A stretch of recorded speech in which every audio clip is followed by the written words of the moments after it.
বোনের হিসেবে। তবু তাহার একটি বিশেষ মূল্য আছে। ইহা সেই ফুলের মতো যাহার বুকের উপর ভ্রমর এসে বসেছিল, এবং সেই পদক্ষেপের ইতিহাস তাহার জীবনের মাঝখানে ফলের মতো গুটি ধরিয়া উঠেছে। সেই ইতিহাসটুকু আকারে ছোট, তাহাকে ছোট করিয়াই লিখিব। ছোটকে যাহারা সামান্য বলিয়া ভুল করেন না, তাহারা ইহার রস বুঝিবেন। কলেজের যতগুলো পরীক্ষা পাশ করিবার সব আমি চোকাইয়াছি। আমার পিতা এককালে গরিব ছিলেন। ওকালতি করিয়া তিনি প্রচুর টাকা রোজগার করিয়াছেন। ভোগ করিবার সময় নিমেষেষ মাত্র পান নাই। মৃত্যুতে তিনি যে হাঁপ ছাড়িয়েছিলেন সেই তার প্রথম অবকাশ। আমার মা গরিবের ঘরে মেয়ে, তাই আমরা যে ধনী এ কথা তিনি ভোলেনও না, আমাকে ভুলিতেও দেন না। আমার আসল অভিভাবক আমার মামা। তিনি আমার চেয়ে বড় জোর বছর ছয়েক বড়, কিন্তু ফলগুর বালুর মতো তিনি আমাদের সমস্ত সংসারটাকে নিজের অন্তরের মধ্যে শুষিয়া লইয়াছেন। কন্যার পিতা মাত্রেই স্বীকার করিবেন আমি সৎপাত্র, তামাকটুকু পর্যন্ত খায় না। অনেক বড় ঘর হইতে আমার সম্বন্ধ আসিয়াছিল, কিন্তু মামা, যিনি পৃথিবীতে আমার ভাগ্যদেবতার প্রধান এজেন্ট, বিবাহ সম্বন্ধে তার একটা বিশেষ মত ছিল। ধনীর কন্যা তার পছন্দ নয়। আমাদের ঘরে যে মেয়ে আসিবে সে মাথা হেট করিয়া আসিবে, এই তিনি চান। অথচ টাকার প্রতি আসক্তি তার অস্থিমজ্জায় জড়িত। তিনি এমন বিহাই চান যাহার টাকা নাই, অথচ যে টাকা দিতে কুশল করিবেন না।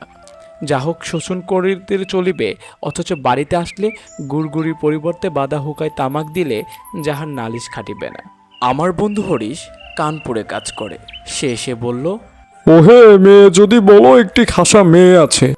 তখন আমার শরীর মন বসন্ত বাতাসে বকুল বনের নবপল্লব রাশির মতো কাঁপিতে কাঁপিতে আলো ছায়া বনিতে লাগিল।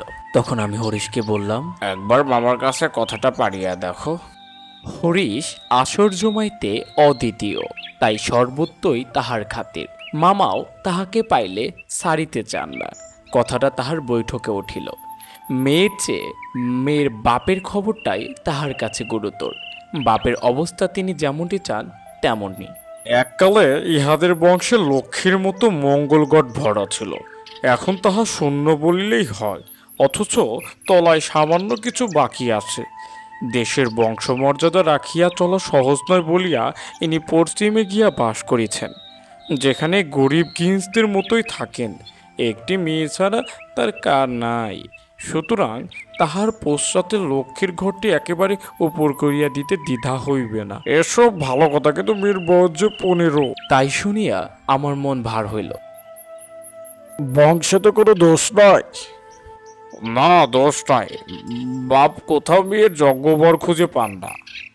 যাই হোক, হরিশের সরস রচনার গুণ আছে। মনের মধ্যে ইচ্ছে ছিল নিজের চোখে মেয়ে দেখিয়া আসিব। সাহস করিয়া প্রস্তাব করিতে পারিলাম না। কন্যাকে আশীর্বাদ করিবার জন্য যাহাকে পাঠানো হইল সে আমার বিনোদা, আমার পিস্তিত ভাই। তাহার মন তো রুচি আর দক্ষতার পরে আমি 16 না নির্ভর করিতে পারি। বিনোদা ফিরিয়া আসিয়া বলিল, মন্দ না রে, খাঁটি সোনা বটে। বিনোদাদার ভাষাটা অত্যন্ত আর্ট। যেখানে আমরা বলি চমৎকার, সেখানে তিনি বলে চলনসই। অতএব বুঝিলাম আমার ভাগ্যে প্রজাপতির সঙ্গে পঞ্চশের কোনো বিরোধ নাই।